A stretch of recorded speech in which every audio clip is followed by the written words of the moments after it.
Pagi itu, suasana kantor terasa berbeda. Raka membuka rapat mingguan dengan satu pertanyaan sederhana. Bagaimana kita melihat proyek ini sebagai sebuah sistem, bukan potenggen-potenggen tugas? Itulah langkah pertama.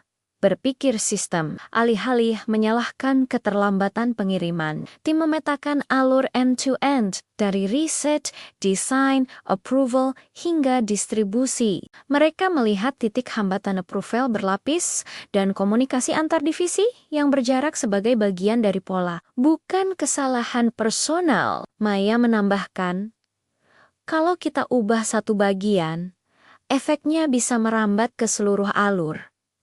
Dengan itu, mereka menyusun papan sebab akibat sederhana.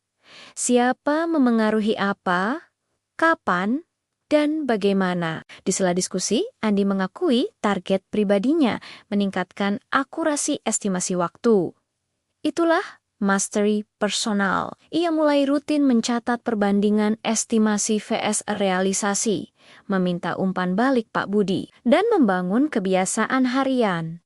15 menit refleksi, 30 menit fokus mendalam. Setiap hari 1% lebih baik katanya. Sinta membukakan ruang bagi mental model pola pikir yang tidak terlihat. Kita sering percaya approval banyak itu aman, ujarnya. Padahal menambah waktu tanpa meningkatkan kualitas, tim lalu menantang asumsi lama. Mereka menyederhanakan alur persetujuan menjadi 2 tingkat, dengan kriteria jelas dan batas waktu tegas. Saat visi bersama dibahas, Maya menggambar di whiteboard dalam 3 bulan. Kita ingin pelanggan menerima update tepat waktu, dengan zero rush dan 0 revisi mendadak.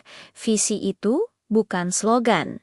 Setiap orang menuliskan kontribusinya. Raka berkomitmen pada transparansi progres harian, Andi pada akurasi estimasi, Sinta pada alur approval ramping, Pak Budi pada coaching antar divisi. Visi disepakati, dimiliki, dan dirasakan. Lalu, team learning hadir dalam praktek. Mereka membuat sesi belajar 2 mingguan, menganalisis 1 keberhasilan dan 1 kegagalan, berbagi teknik, dan melakukan simulasi skenario. Ketika sebuah pengiriman nyaris terlambat, bukannya panik, tim menggunakan peta sistem mereka, memindahkan sumber daya sementara, memberi sinyal awal ke klien, dan menjaga kualitas tetap utuh. 3 bulan kemudian, metrik berbicara.